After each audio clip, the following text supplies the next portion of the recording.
Party నుంచి వినిపిస్తున్నాయి ఎక్కువగా.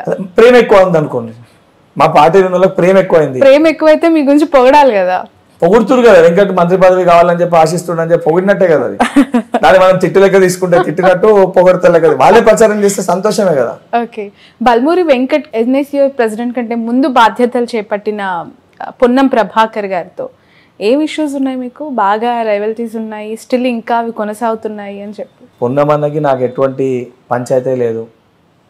పొన్నమన్న సంబంధించి పొన్నమన్న కంటే ముందు, నాకంటే ముందు ఎన్ఎస్యూ ప్రెసిడెంట్ చేసిన దాంట్లో అవినాష్ గౌడ్ గారు ఉన్నారు, రాజీవ్ రతన్ గారు ఉన్నారు, చెల్లా వంశీచంద్ర రెడ్డి గారు ఉన్నారు, అజ్మతుల్లా హుసేన్ గారు ఉన్నారు. దాని తర్వాత చాలా మంది ఉన్నారు, కానీ పొన్నం గారితో మీకు ఏదో ఇష్యూ ఉంది అని చెప్పి అది స్పెక్యులేషన్స్. పొన్నమన్న నేను సొంత అన్న తమ్ముళ్ళు లెక్కుంటాము. పొన్నమన్నకు సంబంధించి నియోజకవర్గంలో నేను పోటీ చేసిన తర్వాత నా వే ఆఫ్ వర్కింగ్ స్టైల్ వేరే. పొన్నమన్న అక్కడ సంబంధించి పార్లమెంట్ ఇన్ఛార్జ్ లేకుంటే కాబట్టి వారికి సంబంధించిన cadre group difference of opinion, అంటే నేను ఈ రకంగా పనిచేయాలని చెప్పి నా ఒపీనియన్ ఉంటుంది, వారి ఒపీనియన్ లేదు ఈ రకంగా పనిచేయాలని వారికి ఒక ఒపీనియన్ ఉంటుంది. బీయింగ్ ఏ యంగ్స్టర్ మన ఐడియాలజీ వేరే ఉంటుంది. ఏజ్ గ్యాప్ వల్ల వచ్చిన ఏదైతే చిన్న చిన్న మైన్యూట్ డిస్టర్బెన్స్ తప్ప వారు నాకంటే సుదీర్ఘంగా ఎప్పుడో, అంటే నేను నా చిన్నతనంలో వారు ఎన్ఎస్ఏ ప్రెసిడెంట్ లేకుండి వారు ఎన్నో సేవలు చేశారు. వారు ఆ స్థాయికి వెళ్ళి వారు పార్లమెంట్ సభ్యునిగా తెలంగాణ ఉద్యమంలో క్రియాశీలక పాత్ర పోషించి ఈరోజు ఒక శాసనసభ్యునిగా గెలిచి మంత్రివర్గంలో మంత్రిగా వారు ఎంటైర్ ఒక బీసీ కమ్యూనిటీ సామాజిక వర్గానికి వారు ప్రాతినిధ్యం వహిస్తూ ఏదైతే మహిళలకి ప్రవేశపెట్టిన ఉచిత ఆర్టీసీ ట్రాన్స్పోర్ట్ ఆ డిపార్ట్మెంట్కి వారు మంత్రిగా ఉంటూ ఫస్ట్ స్కీమ్ వారి ఆధ్వర్యంలో ఇంప్లిమెంట్ చేస్తూ చాలా అద్భుతంగా వారు పనిచేస్తారు. అండ్ వారికి నాకు ఏదో చిన్న చిన్న డిఫరెన్స్ ఆఫ్ ఒపీనియన్ ఉంటే దాన్ని ఏదో పంచాయతీ ఉంది, కొట్టాడులు ఉందని చెప్పని మా గిట్టని వాళ్ళు ఎవరన్నా ప్రచారం చేస్తారేమో అని చెప్పని పొన్నమన్నతో నాకు మంచి సంబంధాలు ఉన్నాయి. ఎక్కడ ఉంటే ఒకటి రెండు చోట్ల డిఫరెన్స్ ఆఫ్ ఒపీనియన్ కాంగ్రెస్ పార్టీలో ఉంటుంది. పొన్నమన్నతో నాకు చాలా మందితో ఉన్నాయి.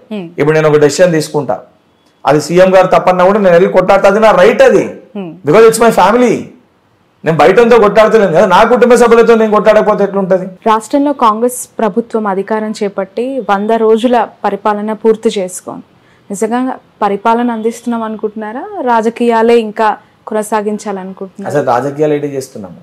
రాజకీయాలు చెయ్యండి అని చెప్పని సీఎం నేరుగా చెప్తున్నారు, ఒక గేటే ఎత్తాము, అన్ని గేట్లు ఎత్తితే ఏంటి పరిస్థితి? నేను చాలా స్పష్టంగా నేను చెప్తాను, సీఎం గారు చెప్పిన దానికి కూడా. మేము ఎక్కడ కూడా ప్రతిపక్ష పార్టీ ఎమ్మెల్యేని తీసుకోవాలనే ఆలోచన మాకు లేకుండే. At the same time Telangana, యావత్ తెలంగాణ ప్రతి తల్లి ఒక కలగన్నది, తెలంగాణ ఈ రకంగా ఉండాలి, తెలంగాణ వస్తే నా పిల్లలకు ఉద్యోగాలు వస్తాయి, తెలంగాణ వస్తే మా పరిస్థితులు మారుతాయి అని చెప్పని ఆ ప్రతి తల్లి కళ్ళని నెరవేర్చడానికి సోనియా గాంధీ గారు తెలంగాణ రాష్ట్రాన్ని ఇచ్చారు. ఆ కళల్ని నెరవేర్చకుండా 10 సంవత్సరాలు అధికార పక్షంలో ఉన్న టీఆర్ఎస్ పార్టీ కల్వకుంట్ల కుటుంబం పొట్ట నింపుకోనికి తప్ప తెలంగాణ సమాజాన్ని గురించి ఆలోచించలే, తెలంగాణ ప్రజల గురించి ఆలోచించలే. ఈరోజు ప్రజలందరూ ఏకాభిప్రాయానికి వచ్చి మహిళలు, రైతులు, విద్యార్థులు, యువకులు అందరూ కలిసి కాంగ్రెస్ పార్టీని గెలిపించారు. ఏవి చూసి? కాంగ్రెస్ పార్టీ 6 గ్యారంటీలను చూసి, కాంగ్రెస్ పార్టీ 6 గ్యారంటీస్ని చూసి గెలిపించారు.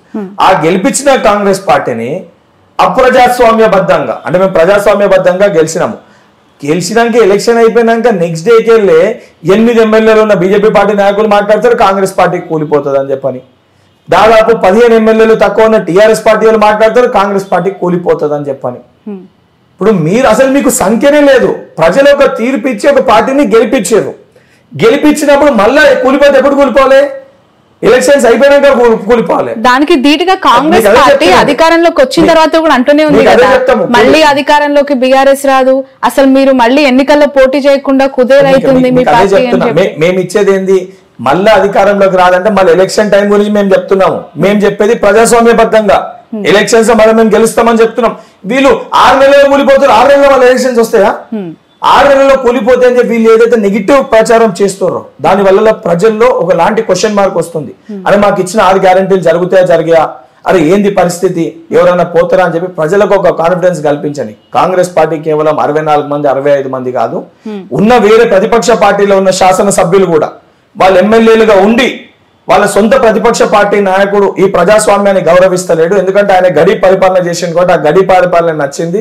మళ్ళీ బీజేపీ వాళ్ళతోటి కుమ్మక్కై దీన్ని కూడగొట్టేస్తామని వాళ్ళు చెప్తే మీరు ప్రజాస్వామ్యబద్ధంగా ముఖ్యమంత్రి గారు పరిపాలిస్తున్నారు, ముఖ్యమంత్రి గారి పనితీరు మాకు నచ్చిందని చెప్పి వారి పార్టీలో ఉన్న శాసనసభ్యులు కాంగ్రెస్ పార్టీ పనితీరు నచ్చి, ప్రజాస్వామ్యం నచ్చి, ప్రజలకి సేవ చేయాలని ఏదైతే భావాలతో ఉన్న ఎమ్మెల్యేలు కాంగ్రెస్ పార్టీలో చేరుతామని మా దగ్గరకు వస్తారు.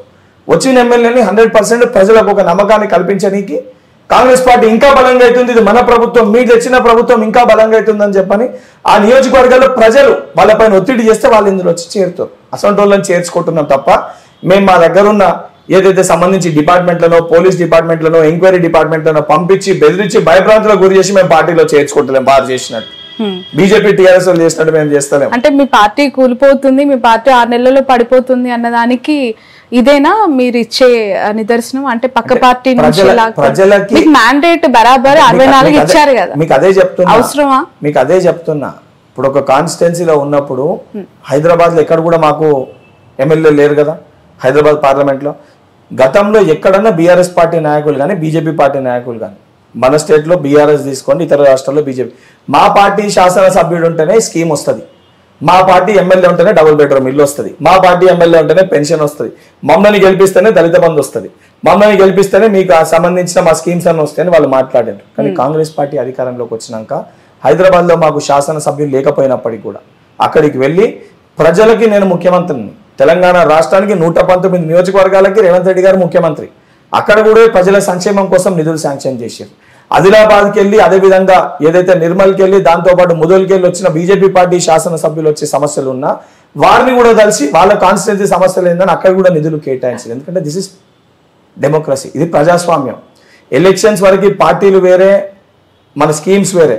వన్స్ ఒకసారి ఎలక్ట్ అయినాక అందరూ సమానం చెప్పి భావిస్తారు.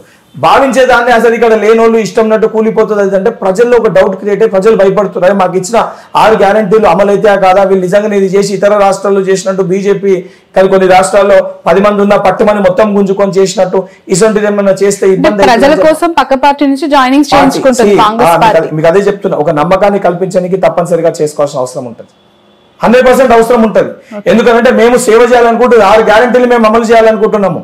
మేము ఇచ్చిన ప్రతి స్కీమ్ మేము ఇవ్వాలనుకుంటున్నాము. ప్రభుత్వంగా మీరు అమలు చేస్తారు, ప్రజలు దానికి బెనిఫిషరీస్ అయితే. ప్రతిపక్ష పార్టీలో ఉన్న ఇప్పుడు ప్రజలు మా వల్ల కొంతమంది బెనిఫిట్ అయినరు.